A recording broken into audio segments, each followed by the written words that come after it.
ओम शांति। आज के बाबार 8-12-2020 मुरली। आज के मुरलीर विशेष महाबाक्य बाबा बोलছেন, মিঠে বাচ্চে আমি যা আছি যেমন আছি আমাকে তোমরা যথার্থভাবে চেনো। তো তার জন্য বিশাল বুদ্ধি চাই যে বাবার গুণ কি আছে, বাবার কর্তব্য কি আছে, সব কিছুকে ভালো করে জানতে হবে। তারপরে বাবা আজকে বলেন যে আমাকে গরিব নিওয়াজ কেন বলা হয়। তো বাবা উত্তরে বলছেন যে আমাকে গরিব নিওয়াজ এই জন্যই বলা হয় যাদের জীবনে পবিত্রতা রূপী ধন নেই, যাদের জীবনে জ্ঞান রূপী ধন নেই, সেই পতিত আত্মাকে আমি 21 জন্মের জন্য পাবন বানাচ্ছি এবং তাদেরকে সদাকালের জন্য সুখ শান্তি ধন সম্পত্তিতে ভরপুর করছি। তো সারা পৃথিবীর মানুষ এখন গরিব হয়ে গেছে। যারা এখন টাকা পয়সাওয়ালা আছে অথচ তোমরা দেখছো যে তারা খুব কোটিপতি পদমপতি, কিন্তু তাদের জীবনেও সুখ শান্তি নেই। তো এরকম যাদের জীবনে সুখ শান্তিরূপী ধন নেই, আমি সবাইকে সুখ শান্তি দিচ্ছি। তো এইভাবে সারা বিশ্বের আত্মাকে উদ্ধার করার জন্যে, কল্যাণ করার জন্যে আমি এসেছি, তাই আমাকে গরিব নিওয়াজ বলা হয়।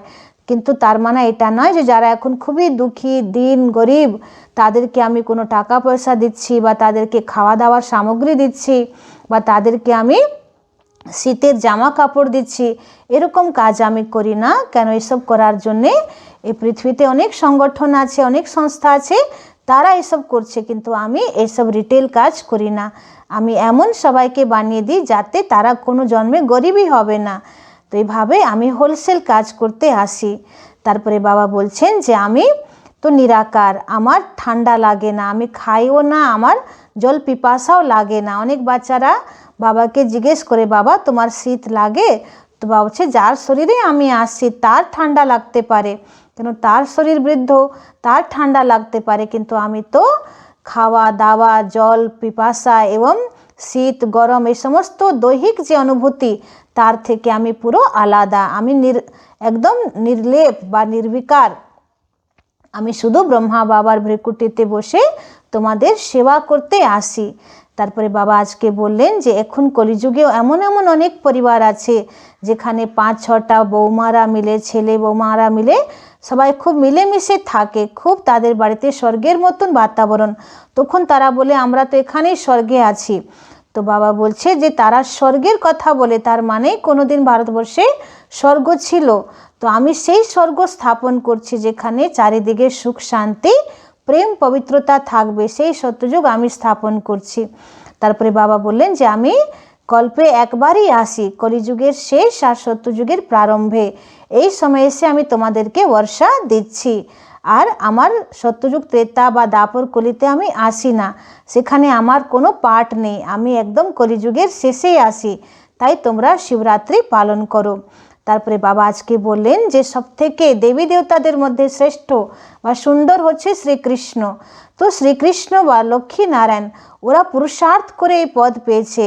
লক্ষ্মী নারায়ণ কারো থেকে রাজ্য সিংহাসন কেড়ে এত ধনবান হয়নি। তো তারা যে শ্রেষ্ঠ কর্ম করেছিল সেই শ্রেষ্ঠ কর্ম এখন সঙ্গম যুগে বাবা শিখিয়েছেন। তো যে আত্মাদের মধ্যে জ্ঞান যোগ পবিত্রতা ত্যাগ তপস্যা সেবার বল আছে, তো এরকম শ্রেষ্ঠ কর্ম দ্বারা শ্রেষ্ঠ প্রালব্ধ তারা তৈরি করেছে। তারা কারো রাজ্য কেড়ে তারা এত উঁচু রাজত্ব পায়নি। তো আসুন এবার বাবার পুরো মুরলি আমরা বিস্তারিতভাবে শুনব। मीठे बच्चे, बाप जो है जैसा है उसे यथार्थ पहचान कर याद करो, इसके लिए अपनी बुद्धि को विशाल बनाओ। बाबा बोलছেন বাবা যা আছে যেমন আছে তাকে যথার্থ রূপে চিনে তারপরে বাবার সঙ্গে যোগ লাগাও। এটার জন্য বুদ্ধিকে খুব বিশাল বানাতে হবে। আজকের প্রশ্ন হচ্ছে बाप को गरीब निवाज क्यों कहा गया है? बाबा के गरीब निवाज क्यों बोला है?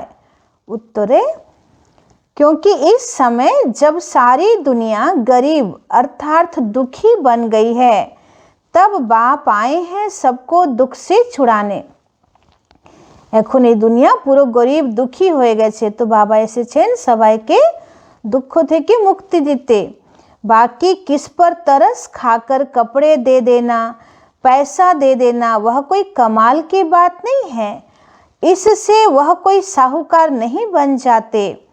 বলছে যে অনেকেরা বলে না যে ব্রহ্মকুমারীরা কি সোশ্যাল ওয়ার্ক করে, আমরা এত লোককে কাপড় দিই, আমরা খাওয়া দিই। তো বাবা বলছে সারা দুনিয়াই তো গরিব, তুমি কতজনকে কাপড় দেবে, কতজনকে খাওয়া দেবে?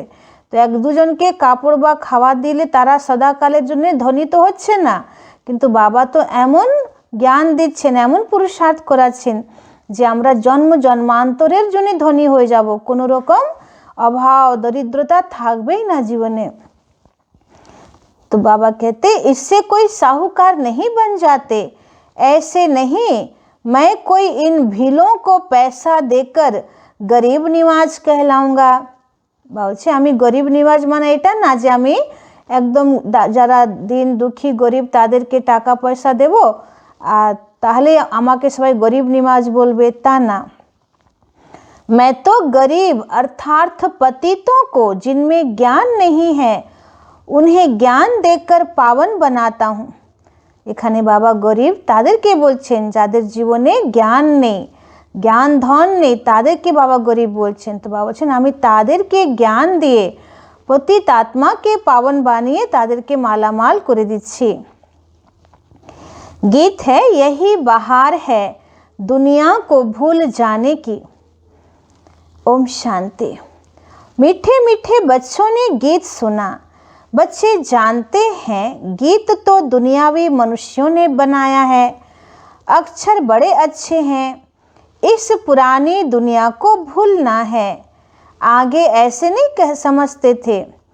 বাবা বলছেন এই গানে একটা লাইন আছে যে এখন সময় আছে দুনিয়াকে ভুলে যাওয়ার, এটা এখন বাহার চলছে, বাহার মানা খুশির বাহার। তো এখন আমরা সঙ্গম যুগে বাবাকে পেয়ে আমাদের জীবনে বসন্ত বাহার এসেছে, তো আমরা এত মহান হস্তিকে পেয়ে গেছি, তো আমাদেরকে দুনিয়াকে মনে রাখার কোনো দরকার নেই। তো বাবা বলছে এই গানটা তোমাদের জন্যই তৈরি হয়েছে। कलयुगी मनुष्यों को भी समझ में नहीं आता है कि नई दुनिया में जाना होगा तो ज़रूर पुरानी दुनिया को भूलना होगा। भल इतना समझते हैं पुरानी दुनिया को छोड़ना है, परंतु वह समझते हैं अजून बहुत समय पड़ा है। नई सो पुरानी होगी यह तो समझते हो, परंतु लंबा टाइम डालने से भूल गए हैं। বাবা বলছেন যে এটা তো সবাই জানে যে একটা পুরনো দুনিয়া আবার নতুন হবে, নতুন দুনিয়া আবার পুরনো হবে, কালচক্র তো ঘুরছেই, কিন্তু একটা পুরনো দুনিয়াকে নতুন হতে আর নতুন দুনিয়াকে পুরনো হতে কত সময় লাগছে সে টাইমের ডিউরেশন মানুষ জানে না, লক্ষ লক্ষ বছর বলে দিয়েছে, কিন্তু বাবা বলছে পুরো কালচক্রই হচ্ছে 5000 বছরের। সত্যযুগ 1250, ত্রেতা 1250, দাপর 1250, কলি 1250, তো টোটাল হচ্ছে 5000 বছরের এই কালচক্র। তো যেমন একটা দিন রাত পুরো কমপ্লিট হতে 24 ঘন্টা লাগে, যেমন একটা পুরো 6টা ঋতুর চক্র কমপ্লিট হতে 1 বছর লাগে, 365 দিন 6 ঘন্টা লাগে, ঠিক সেই রকম বাবা বলছেন যে সৃষ্টি কালচক্র 4টে যুগের এই চক্র কমপ্লিট হতে পুরো 5000 বছর লাগে। तो भूल जाने से क्या होगा, हम यह शरीर छोड़ नई दुनिया में जाएंगे। अब इस पुरानी दुनिया को भूलना है, परंतु अज्ञान काल में ऐसी ऐसी बातों के अर्थ पर किसी का ध्यान नहीं जाता। जिस प्रकार बाप समझाते हैं ऐसे कोई भी समझाने वाला नहीं है। तुम इनके अर्थ को समझ सकते हो, यह भी बच्चे जानते हैं। बाप है बहुत साधारण। বলছে এখন তোমরা এটা জানো যে বাবা হচ্ছেন অতি সাধারণ। अनन्य अच्छे अच्छे बच्चे भी पूरा समझते नहीं हैं, भूल जाते हैं कि इनमें शिव बाबा आते हैं। कोई भी डायरेक्शन देते हैं तो समझते नहीं कि यह शिव बाबा का डायरेक्शन है। বলছে ভালো ভালো বাচ্চারাও বাবাকে যথার্থ রূপে চিনতে পারে না, তারা ভুলে যায় যে ব্রহ্মা মুখ দ্বারা শিব বাবা যা কিছু বলছেন এটা ब्रह्मा बाबा डायरेक्शन नॉट, এটা शिव बाबा डायरेक्शन। तो शिव बाबा को सारा दिन जैसे भूले हुए हैं, पूरा न समझने के कारण वह काम नहीं करते, माया याद करने नहीं देती, स्थायी वह याद ठहरती नहीं। मेहनत करते करते पिछाड़ी में आखिर वह अवस्था होनी जरूर है। বাবা বলছে সারাদিন বাচ্চারা বাবাকে স্মরণ করতে চায়, যোগ লাগাতে চায়, তাও হয় না, মায়া বারবার বুদ্ধি যোগ ফিরিয়ে দেয়। তো বাবা বলছে এরকম মেহনত করতে করতে একদিন তোমাদের অবস্থা একদম পাক্কা হয়ে যাবে। ऐसा कोई भी नहीं है जो इस समय कर्मातीत अवस्था को पाले। बाप जो हैं जैसा है उनको जानने में बड़ी बुद्धि चाहिए। বাবা বলছে আমি যা আছি যেমন আছি তো আমাকে চেনার জন্য খুব সূক্ষ্ম তীক্ষ্ণ একদম सुदृढ़ बुद्धि চাই। तुमसे पूछेंगे बाप दादा गरम कपड़े पहनते हैं, कहेंगे दोनों को पड़े हुए हैं। शिव बाबा कहेंगे मैं थोड़े गरम कपड़े पहनूंगा, मुझे ठंडी नहीं लगती। শীতের সময় আসছে তো বাবা আমাদের সঙ্গে হাসি করছে। অনেক বাচ্চারা বাবাকে জিজ্ঞেস করে বাবা গরম কাপড় লাগবে? তো বাবা বলছে যে আমি তো নিরাকার, আমার তো দেহ নেই, তো আমার তো গরম কাপড় লাগবে না, আমার তো ঠান্ডাই লাগে না। हाँ, ब्रह्मा बाबा शरीर वृद्ध हो, उन्हें शीत लगते पारे, मुझे ठंडी नहीं लगती है। हाँ, जिसमें प्रवेश किया है उनको ठंडी लगेगी, मुझे तो न भूख न प्यास कुछ नहीं लगता। शिव बाबा एकदम स्पष्ट बोलছেন যে না আমার খিদে লাগে না আমার পিপাসা লাগে, मैं तो निर्लेप हूँ। এই সমস্ত যে দেহে থাকতে যে দেহের নানান রকম যে প্রক্রিয়া, তো এইসব থেকে বাবা একদম আলাদা নির্লেপ। কেন বাবার তো দেহই নেই, তো না বাবাকে চান করার ইচ্ছা হয়, না বাবার খিদে লাগে, না বাবার জল পিপাসা লাগে, না বাবার ঠান্ডা লাগে, না গরম লাগে, না বৃষ্টিতে ভেজার ভয় আছে। तो सर्विस करते हुए भी मैं इन सब बातों से न्यारा हूँ। বলছে আমি সেবা করছি, ব্রহ্মা বাবার শরীরের মধ্যে এসে আমি সেবা করছি, কিন্তু আমি সমস্ত দৈহিক ক্রিয়া প্রক্রিয়া থেকে আমি পুরো আলাদা। मैं खाता पीता नहीं हूँ, जैसे एक साधु भी कहता था ना, मैं न खाता हूँ न पीता हूँ। उन्होंने फिर आर्टिफिशियल वेश धारण कर लिया है। देवताओं के नाम भी तो बहुतों ने रखे हैं ना। বাবা বলছেন যে অনেক সাধুরা এরকম দেখায় যে আমরা কিছু খাই না বা জলও খাই না, অথচ ওরা জঙ্গলের কোনো জড়িবুটি খেয়ে থাকে। তো বাবা বলছে ওরা আর্টিফিশিয়াল ভেষ ধারণ করে বসে আছে, নিজেদের উপরে দেবী দেবতাদের सरनेम टाइटल লাগিয়ে রাখছে। और कोई धर्म में देवी देवता बनते नहीं हैं। यहाँ कितने मंदिर हैं, बाहर में तो एक शिव बाबा को ही मानते हैं। बुद्धि भी कहती है फादर तो एक होता है, फादर से ही वर्षा मिलता है। तुम बच्चों की बुद्धि में है कल्प के इस पुरुषोत्तम संगम युग पर ही बाबा से वर्षा मिलता है। जब हम सुख धाम में जाते हैं तो बाकी सब शांति धाम में रहते हैं। बाबा বলছেন যে আমরা যখন সত্যযুগে থাকি তখন বাকি সমস্ত ধর্মের আত্মারা তখন পরম ধামে থাকে বাবার কাছে। আর এখন কল্পের এই সঙ্গম যুগ, কলিযুগের শেষ আর সত্যযুগের প্রারম্ভ, এই সময় আমরা বাবা থেকে বর্ষা পাচ্ছি। तुम्हारे में भी यह समझ नंबरवार है। अगर ज्ञान के विचारों में रहते हैं तो उन्हों के बोल ही वह निकलेंगे। বলছে যারা সারা দিন বাবার জ্ঞানের মনন চিন্তন করবে তো তাদের মুখের ভাষাই অন্যরকম হয়ে যাবে, সবসময় জ্ঞানযুক্ত কথাই তারা বলবে। तो तुम रूप बसंत बन रहे हो बाबा द्वारा, तुम रूप भी हो और बसंत भी हो। दुनिया में और कोई कह न सके कि हम रूप बसंत हैं। तुम अभी पढ़ रहे हो, पिछाड़ी तक नंबरवार पुरुषार्थ अनुसार पढ़ लेंगे। शिव बाबा हम आत्माओं का बाप है ना, यह भी दिल से लगता तो है ना, भक्ति मार्ग में थोड़े दिल से लगता है। यहाँ तुम सन्मुख बैठे हो, समझते हो बाप फिर इस समय ही आएंगे, फिर कोई और समय बाप को आने की दरकार ही नहीं है। सत्युग से त्रेता तक आना ही नहीं है। বাবা বলছেন যে যেমন একটা ডাক্তার তখনই যায় যখন পেশেন্ট সামনে আছে, তো বাবা বলছে যে সত্যযুগ ত্রেতাতে কোনো মানুষই দুঃখী নেই, রোগী নেই, পতিত নেই, কোনো অভাব নেই, দরিদ্রতা নেই, তাহলে আমার আসার কোনো প্রয়োজনই নেই। এই জন্যে আমি একমাত্র এই সঙ্গম যুগেই আসি। যখন চারিদিকে মানুষ কলিযুগে একদম দুঃখে ত্রাহি ত্রাহি করছে তখন আমি আসি। তো দ্বাপর সে কলিযুগ তক ভি আনে কা নেই হ্যাঁ, বলছে দ্বাপর থেকে কলিযুগ পর্যন্ত আমি আসি না, আমি আসি একদম কলিযুগের শেষে। এই জন্যে শিব বাবার সঙ্গে রাত্রি শব্দের প্রয়োগ করা হয়। তো কলিযুগের অন্তিম সময় যখন চারিদিকে ঘোর অজ্ঞানতার অন্ধকার ছড়িয়ে যায়, চরম রাত্রির অন্ধকার ছড়িয়ে যায়, সেই সময় বাবা এই সৃষ্টিতে আবির্ভাব হন, ভারতবর্ষের আবির্ভাব হন।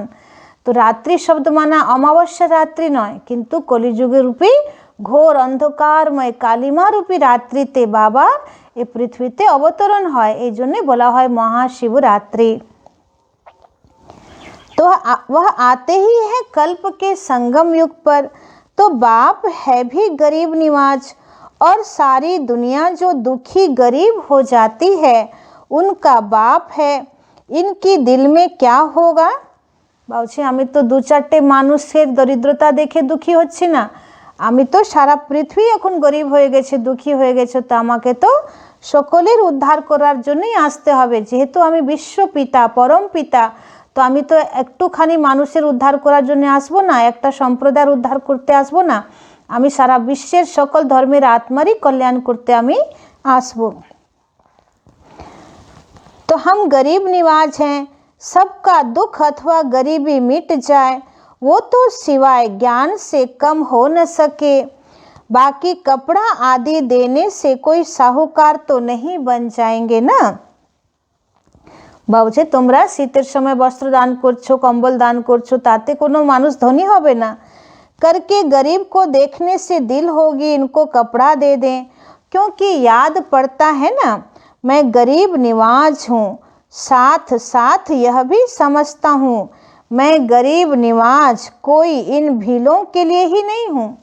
मैं गरीब निवाज हूँ जो बिल्कुल ही पतित हैं उन्हों को पावन बनाता हूँ।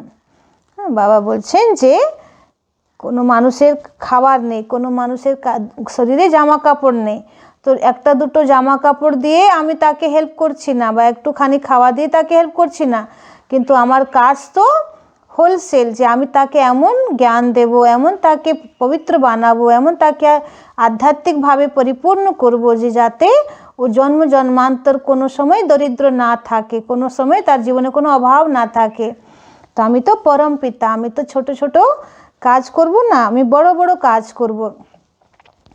मैं हूँ ही पतित पावन, तो विचार चलता है मैं गरीब निवाज हूँ, परंतु पैसे आदि कैसे दूँ? पैसे आदि देने वाले तो दुनिया में बहुत हैं।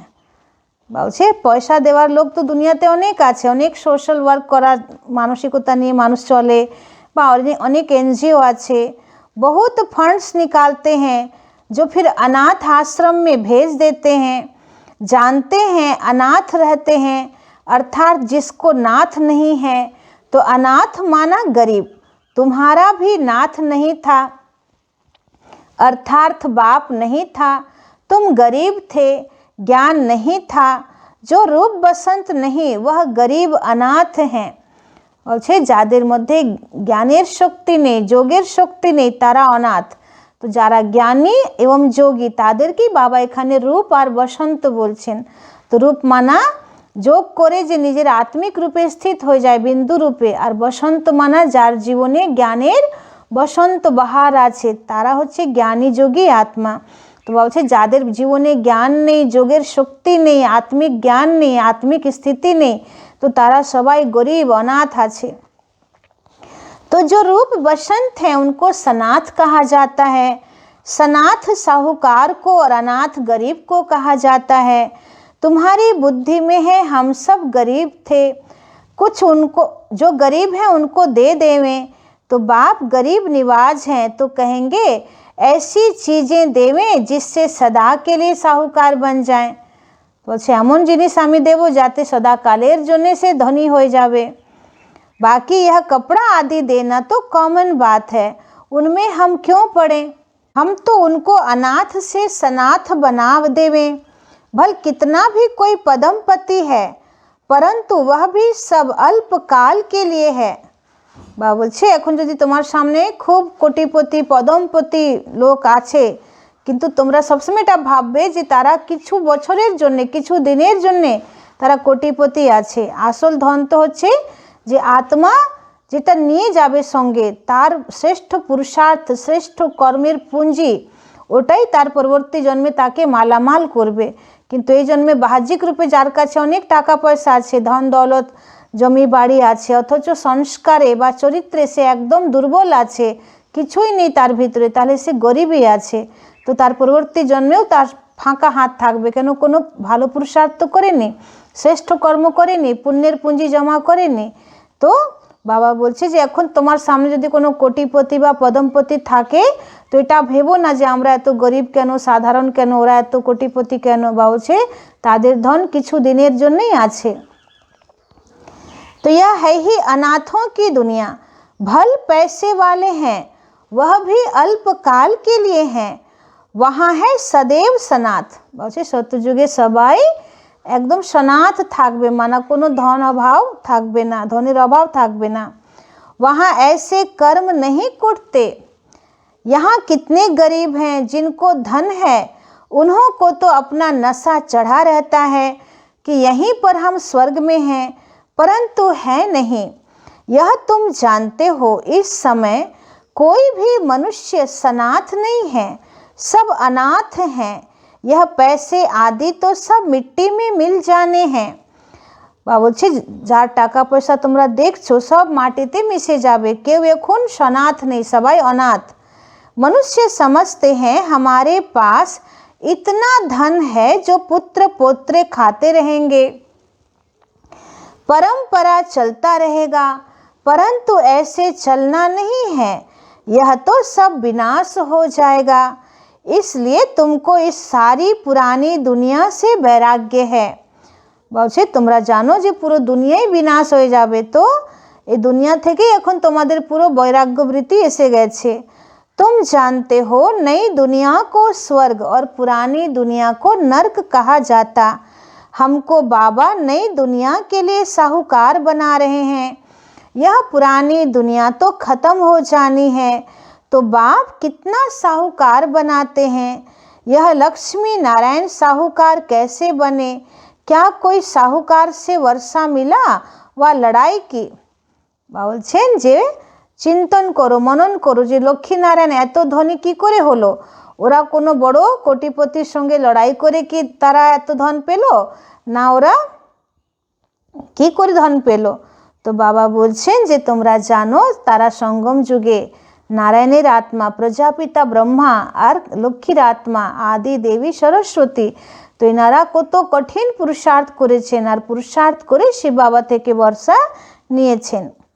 जैसे दूसरे राजगद्दी पाते हैं ना, क्या ऐसे इन्होंने राजगद्दी पाई व कर्मों अनुसार धन मिला?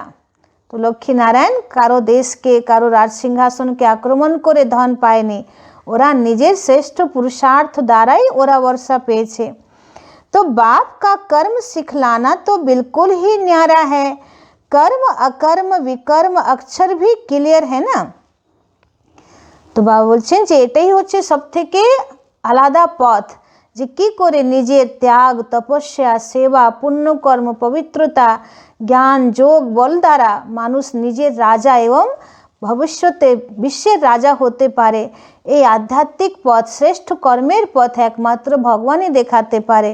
বাকি কারো রাজাইকে আক্রমণ করে তার থেকে ধন সম্পদ নেওয়া, তার রাজসিংহাসন নেওয়া, এসব বাবা শেখান না। এইসব দাপর যুগ থেকে খুব হয়েছে, কিন্তু বাবা কোনোদিনই এসব শেখান না। তো সত্যযুগের যে রাজসত্তা স্থাপন হবে, রাজবংশ স্থাপন হবে, সেটা সম্পূর্ণভাবে श्रेष्ठ कर्मेर बल द्वारा हवे। तो शास्त्रों में कुछ अक्षर है, आटे में नमक जितने रह जाते हैं, या कहाँ इतने करोड़ मनुष्य बाकी 9 लाख रहते हैं, 1/4% भी नहीं हुआ। বলছে এখন কলিযুগে কত কোটি কোটি মানুষ, আর সত্যযুগে মাত্র হবে 9 লক্ষ। তো বাবা বলছে 1/4%ও থাকলো না। तो इसको कहा जाता है आटे में नमक। दुनिया सारी विनाश हो जाती है, बहुत थोड़े संगम युग में रहते हैं, कोई पहले से शरीर छोड़ जाते हैं, वह फिर रिसीव करेंगे। जैसे मुगली बच्ची थी, अच्छी थी तो जन्म बिल्कुल अच्छे घर में लिया होगा, नंबरवार सुख में ही जन्म लेते हैं।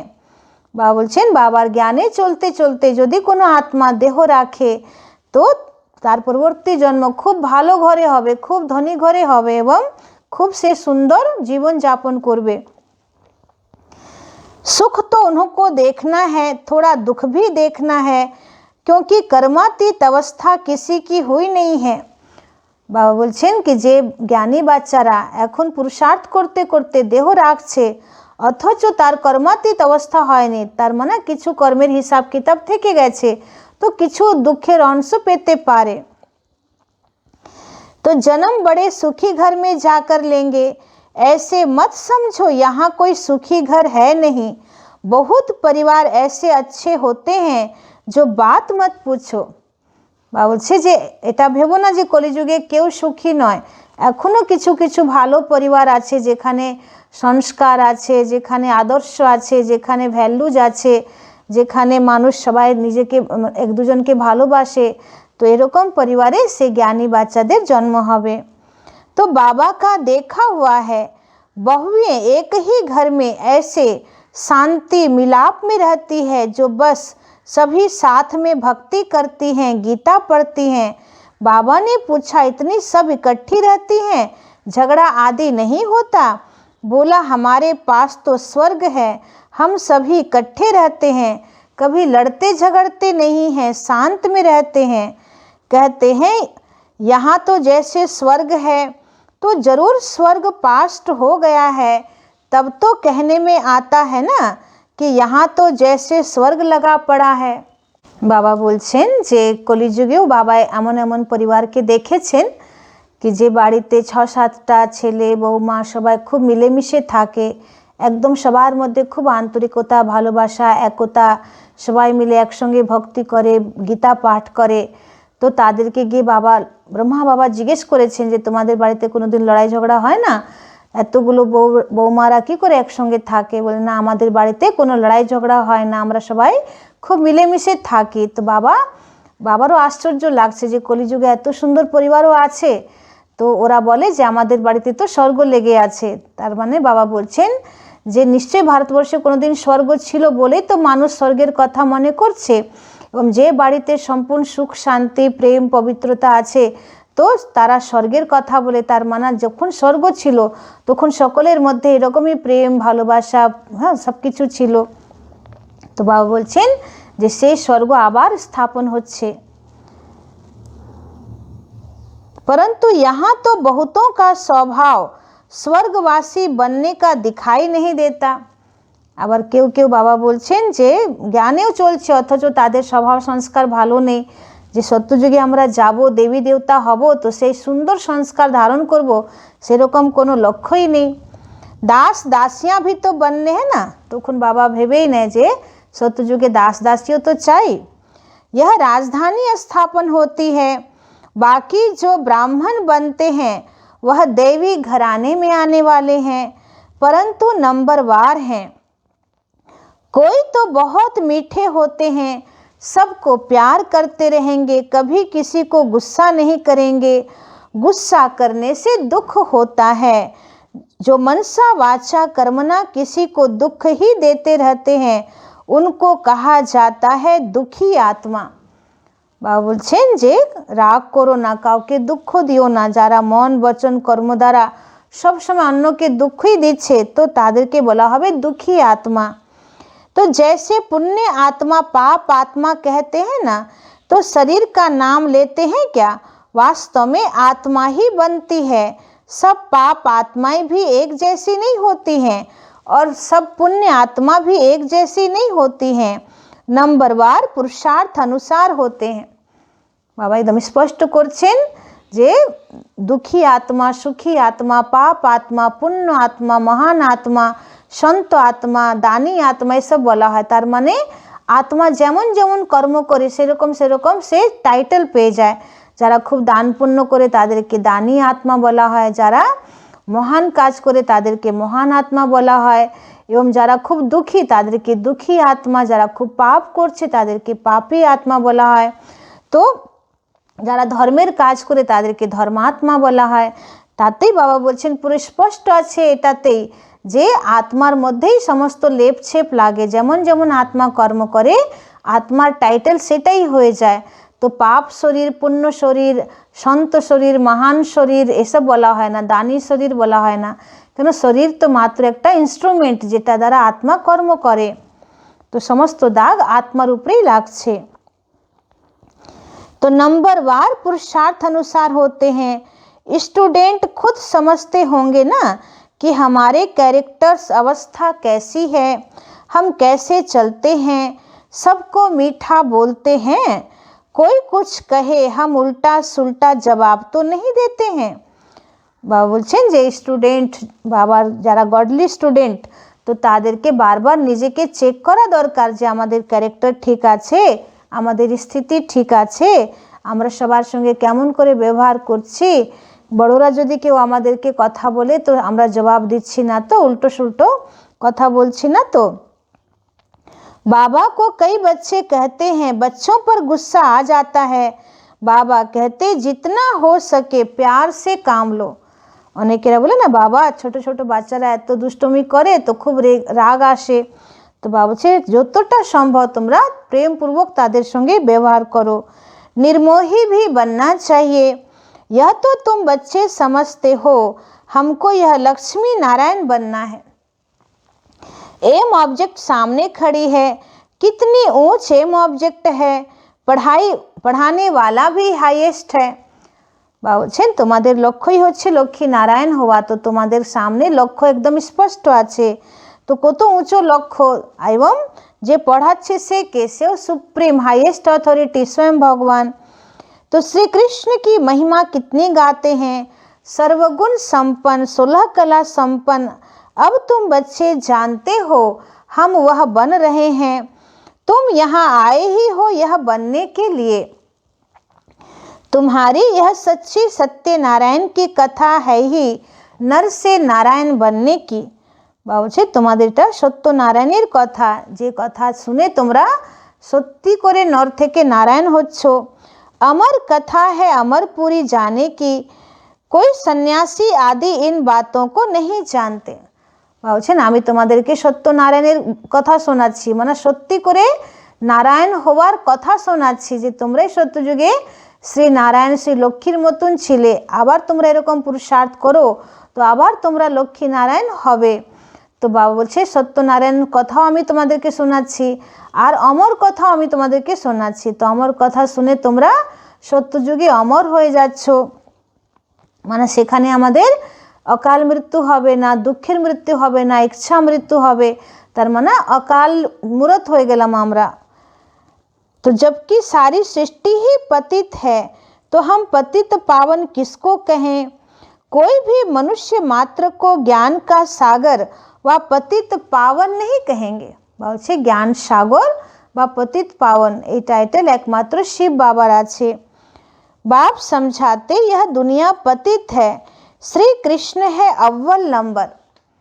বলছে শ্রী বাবার পরেই সবার আগে স্থান হচ্ছে শ্রীকৃষ্ণের, সবথেকে পবিত্র মহান আত্মা হচ্ছেন শ্রীকৃষ্ণ, এই জন্য সকল দেবী দেবতাদের মধ্যে সর্বশ্রেষ্ঠ হচ্ছেন শ্রীকৃষ্ণ। তো উনি পরমাত্মা নয়, পরম পিতা নয়, কিন্তু পরমাত্মার সর্বপ্রথম রচনা, সর্বসুন্দর রচনা হচ্ছেন শ্রীকৃষ্ণ। এই জন্যে বলা হয় কি যার রচনা এত সুন্দর সে রচয়িতা কত সুন্দর হবে, এই জন্যে একমাত্র শিব বাবার ক্ষেত্রেই বলা হয় সত্যম শিবম সুন্দরম।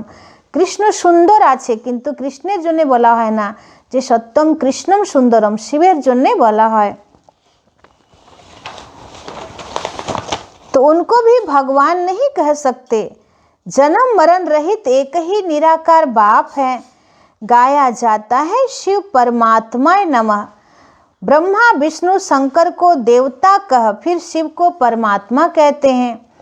बाबा बोलছেন যে বলা হয় ব্রহ্মা দেবতায় নমঃ, বিষ্ণু দেবতায় নমঃ এবং শঙ্কর দেবতায় নমঃ, কিন্তু শিবের জন্য বলা হয় শিব परमात्माय नमः, अर्थात शिव হচ্ছে সকলের পিতা परमात्मा। तो शिव सबसे ऊपर हुआ ना, वह है सबका बाप। वर्षा भी बाप से मिलना है। सर्वव्यापी कहने से वर्षा नहीं मिलता है। बाप स्वर्ग की स्थापना करने वाला है तो जरूर स्वर्ग का ही वर्षा देंगे। यह लक्ष्मी नारायण है नंबर 1। पढ़ाई से यह पद पाया। भारत का प्राचीन योग क्यों नहीं मशहूर होगा। বা বলছেন ভারতবর্ষের প্রাচীন যোগ হচ্ছে রাজযোগ, যেটা সারা বিশ্বে একদম মানে फेमस আছে राजयोग। तो जिससे मनुष्य विश्व का मालिक बनते हैं उसको कहते हैं सहज योग। सहज ज्ञान है भी बहुत सहज। एक ही जन्म के पुरुषार्थ से कितनी प्राप्ति हो जाती है। বলছে এক জন্ম শুধু সঙ্গম যুগের পুরুষার্থ দ্বারা কত বিশাল প্রাপ্তি হয়ে যাচ্ছে। भक्ति मार्ग में तो जन्म बाई जन्म ठोकरें खाते आए हैं, मिलता तो कुछ भी नहीं है। यह तो एक ही जन्म में मिलता है, इसलिए सहज कहा जाता है। बाबा तुलना करছেন যে ভক্তি মার্গে তোমরা কত জন্ম বাই জন্ম ভক্তি মার্গের ধাক্কা খেয়েছো। আজ এই মন্দির, কাল ওই তীর্থস্থান, আজ এই গুরু, কাল ওই গুরু, আজকে এই দেবতা, কাল সেই দেবতা। তো এত কর্মকাণ্ড করেছো কিন্তু প্রাপ্তি কিছুই হয়নি। আর এখন संगम युगे एक बाप के धरेছো तो तुम्हारे कत प्राप्ति। सेकंड में बाप तुम्हें जीवन मुक्ति देते हैं। आजकल तो देखो कैसे कैसे इन्वेंशन निकालते रहते हैं। साइंस का भी वंडर है ना, साइलेंस का भी वंडर देखो कैसा है। वह सब कितना देखने में आता है। यहाँ कुछ नहीं है, तुम शांति में बैठे हो, नौकरी आदि भी करते हो, হাত কার ডে और দিল यार डे। বাবা বলছেন যে তোমরা হাতে কাজ করো কিন্তু দিল তোমাদের বাবার সঙ্গে যেন লেগে থাকে। आशिक मासुक भी गाए हुए हैं ना, वह एक दो की शकल पर आशिक होते हैं, विकार की बात नहीं रहती है। कहाँ भी बैठे याद आ जाएगी। रोटी खाते रहेंगे बस सामने उनको देखते रहेंगे। বা বলছে যে এরকম যারা আশিক মাসুক, যাদের মধ্যে সাচ্চা প্রেম থাকে, কোনো অপবিত্রতার ব্যাপার নেই, বিকারের ব্যাপার নেই, যেমন লায়লা মজনু বা হীর রাঞ্ঝা এরকম প্রেমী প্রেমিকা হয়েছে, তো তারা এত শুদ্ধ পবিত্র প্রেম তাদের যে হয়তো একজন খাওয়া খাচ্ছে তার কথা মনে পড়লো তো সে চোখের সামনেই চলে আসবে এরকম। তো বা বলছে এরকম তোমাদের একদিন স্থিতি হবে যে তোমরা একদম বসে বসেই সামনে বাবাকে দেখতে পারবে। अंत में तुम्हारी यह अवस्था हो जाएगी, बस चलते फिरते बाप ही याद रहेगा। বলছে সারাদিন তোমরা চলতে ফিরতে বাপকেই স্মরণ করবে, বাবাই চোখের সামনে থাকবে, আর সব কিছু আমরা ভুলে যাব। अच्छा मीठे मीठे सिखिल दे बच्चों प्रति माता पिता बाप दादा का याद प्यार और गुड मॉर्निंग। रूहानी बाप की रूहानी बच्चों को नमस्ते। हम रूहानी बच्चों के रूहानी बाप दादा को पदम गुना नमस्ते नमस्ते नमस्ते।